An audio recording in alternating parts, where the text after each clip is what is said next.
કચ્છના નાના રણમાં બિરાજમાન વીર વચ્છરાજ દાદાનો મહિમા. ગુજરાતના સુરેન્દ્રનગર જિલ્લામાં કચ્છના નાના રણમાં વીર વચ્છરાજ દાદા બિરાજમાન છે. દૂર દૂરથી લોકો પોતાની મનોકામના પૂર્ણ કરવા માટે દાદાના દર્શને આવે છે.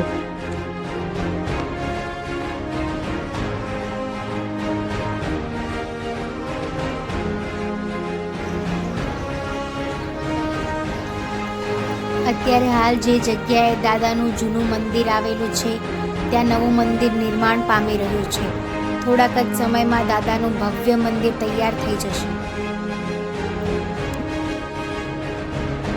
વીર વચ્છરાજ દાદાના મંદિરે દરરોજ હજારોની સંખ્યામાં શ્રદ્ધાળુઓ આવે છે.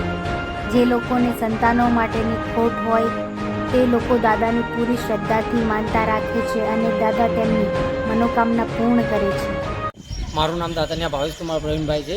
અમારા દેવપૂજક સમાજમાં વારજિયા પરિવારમાંથી અમારા એક મિત્ર છે, નામ જીજાજીભાઈ થાય છે.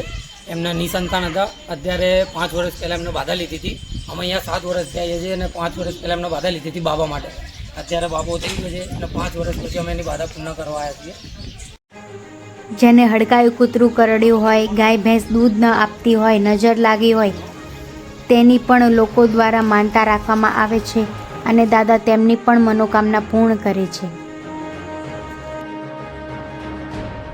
દાદાના દર્શને આવતા ભાવિ ભક્તો માટે વીર વચ્છરાજ ટ્રસ્ટ દ્વારા ચા પાણી તેમજ જમવાની 24 કલાક સુવિધા પૂરી પાડવામાં આવે છે અને આ સેવા વિના મૂલ્યે પૂરી પાડવામાં આવે છે.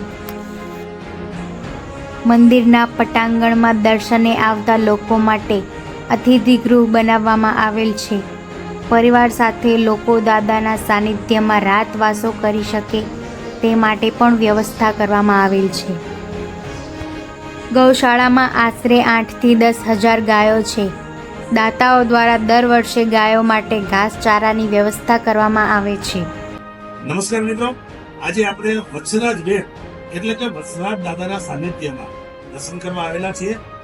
એનો જે ઇતિહાસ છે એ ઇતિહાસ બાબતે આપણે બાપુ સાથે વાત કરીશું. બાપુ, એનો શું ઇતિહાસ, ખરેખર શું ઇતિહાસ છે એનો? ઇતિહાસમાં એવું છે, દાદાનું મૂળ જન્મભૂમિ કાલવી છે. અને કાલે એમાં શું દરબારમાં એવું હોય કે ભાણેજને મોસાળમાં મોટા થવા મોકલે.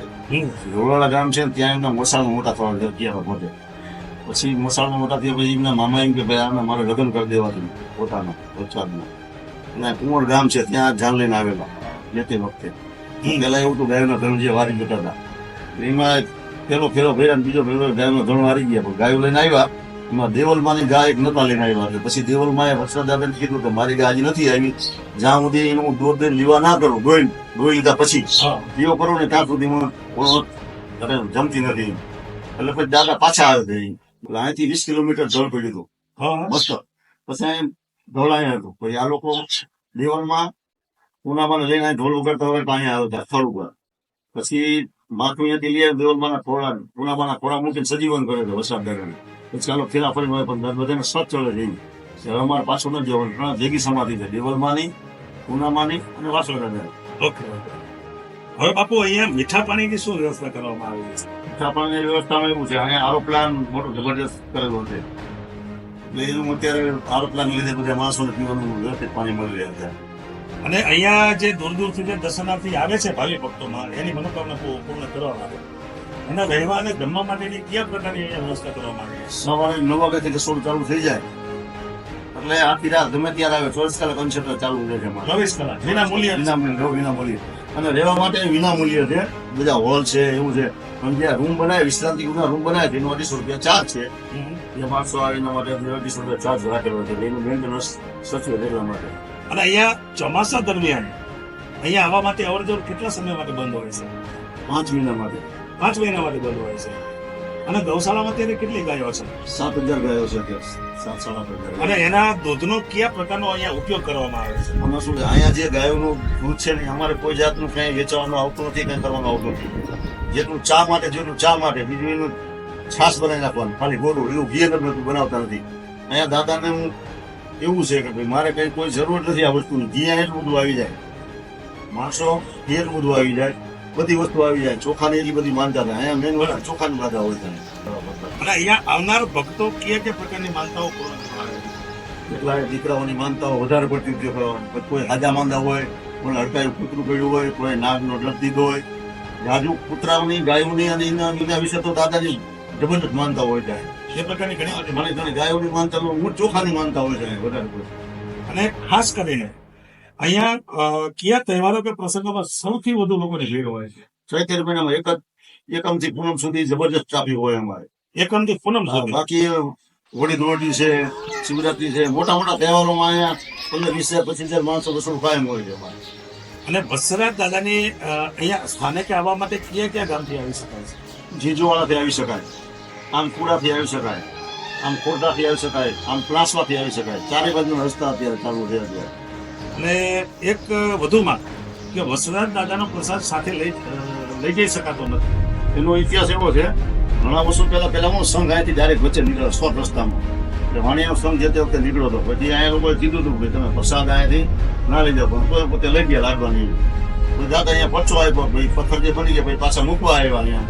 દાદાને માફી માંગી, બેન અમને ના પડી છતાં મેં લઈ ગયા હતા. હજી આજની તારીખમાં પથ્થરની પ્રસાદી દાદાના મંદિરની બાજુમાં આપણે રાખેલ જ છે અને માણસો બધા એના દર્શન કરે જ છે. અને જે અત્યારે ગૌશાળા છે, તમે જેમ વાત કરી એમ કે 8 થી 9,000 ગાયો છે વાસણા સાથે, એના ઘાસચારા માટે કયા પ્રકારની વ્યવસ્થા કરવામાં આવી છે? વ્યવસ્થામાં મારા 5 ગોડાઉન કરેલા છે.